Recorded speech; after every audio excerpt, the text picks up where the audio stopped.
Okay guys, I'm going to do a quick little demo of this one-person backpacking tent I got the other day.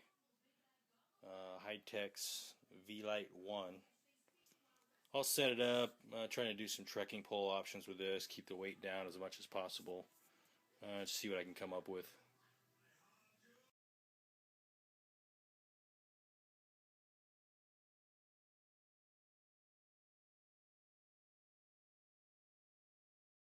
This is the Hi-Tec V-Lite setup. It's got 4 guy lines. It's going to require about 7 stakes, actually 8 stakes. One thing I liked about this, definitely kind of an impulse buy, but what I liked about this is that it has, one of the complaints about these tents is that there's very little ventilation in these single wall tents. This one has venting on the side here, going all the way through, so these can be closed from the inside, rolled up, and they do go all the way through. The other one is closed, just to show you that one as well. A little bit of ventilation under here, but it has this cross ventilation on both sides that can be closed up, and it's supposed to be rain protected with a little overhang there once you guy them out. And of course you have the front mesh here, which can vent as well. So you got 4, every wall has ventilation, so we'll have to see how that works out.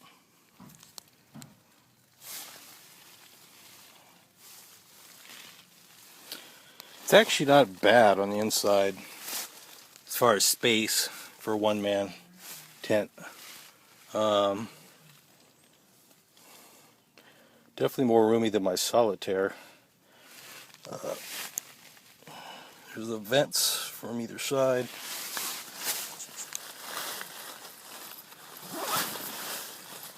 And they can be opened. Can be completely open from the inside.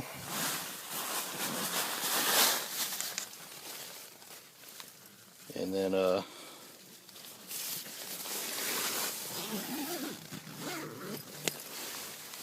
zip closed with the mesh there.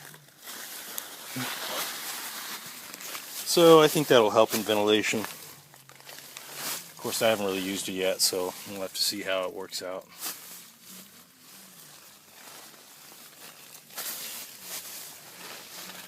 No vestibule on this, but one little pocket there on the floor. I actually think you can store some gear in here, though. Right down by your feet, if you can get your feet off to one side a little bit. It does have a pretty good width to it inside, so that may work out. Okay, the manufacturer says that it's fully taped seams. I can feel the tape there. I don't know if I trust this to be too waterproof. Pretty low quality material they're using here. I'm a little concerned. Actually, I see a little pinhole of light right here. That's kind of the, looks like a little reinforcement for the guy line attachment to get this out.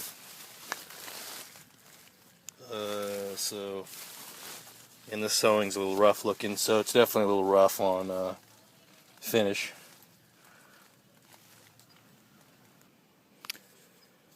Well, there's several tent manufacturers that make this tent, something similar to it. I got this one from Big 5, paid about $38 for it. Kind of an impulse buy. Main reason why I bought this is because it uses short, straight poles. These are heavy fiberglass poles here. This tent weighs about 3 pounds, it says, so I'm going to try to get rid of these poles. Use my trekking poles in place. Looks like there might be 2 ways to do it. I got 2 poles in front, 1 in the back. I can use my 2 trekking poles here. Keep the back fiberglass pole or use a stick. Or I can try to do it with a center trekking pole. and then have my other trekking pole in the back, just two center posts. I think the stakes will keep it up and the guy line will keep it tight, so I'll try that as well. And just for size notation, that's my dog. Full-size dog there, full-size lab, tent. Alright, I took out the side supporting poles. It makes it a little flimsy on the side. I think if it's guyed out, it's okay. And then I got my trekking pole just in the center. I suppose I have handle down. I guess you can do it up. I just have the protective cap on it up top there. Although you may need to reinforce this if you're going to do this. And then getting in and out would be a little tricky. You're going to have to almost hold this like an umbrella when you get in. And then prop it back up. Probably wouldn't hold up very well in windy conditions, but I think it might be doable. You can shave off some weight.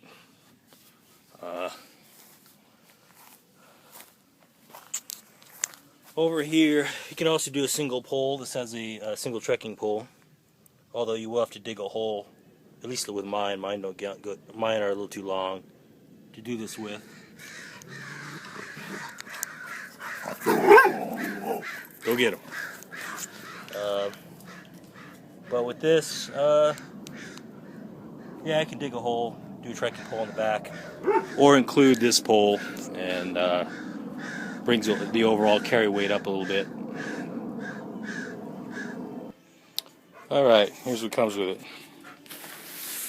At the tent itself, not crazy about the blue, but hey, for price, not bad. A couple of tie downs, or that'll strap it together. I'll keep those. Comes with a little zippered bag. It's light enough. I'll keep that. I will definitely ditch these stakes. You can see I bent one. They are steel stakes. They got a little weight to them. So I'll be replacing those out with some cheap aluminum ones. I think I saw some at Dick's Sporting Goods that were like 75 cents. They're very light, similar to the ones that REI carries with their tents, which I seem to like. 4 guy lines, keeping those.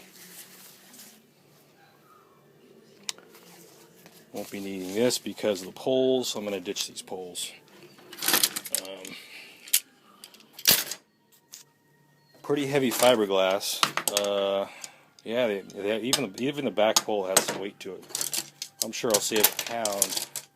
I'll save a pound just on these poles and those stakes. But I'll try to give a weight on this thing using it with trekking poles. Kind of see where we're at. Pack size. It's about 6 by 15 roughly. At least when I just measured it, just to give you an idea. Okay, so without the tent stakes or the poles, this thing's weighing about 2 pounds. I don't actually have a measuring scale for this. I used a regular body scale. Weighed myself a few times without this and then with it, and I was coming out of exactly about 2 pounds. So about a 2 pound tent if you can go with trekking poles. Still have to add the stakes in, so whatever stakes you use, obviously it's going to be a little over 2 pounds, but you're saving pretty close to a pound getting rid of those and those steel stakes. So I would just weigh whatever stakes you prefer, 8 of them. That'll kind of give you an idea. 2 pound tent plus your stakes. So it might be a good lightweight option, depending on, definitely fair weather would be great. Have to actually test it in the rain. I don't really hike in the rain too much or go camping in foul weather, so it'll work out for me. Summertime camping, as long as the ventilation works well.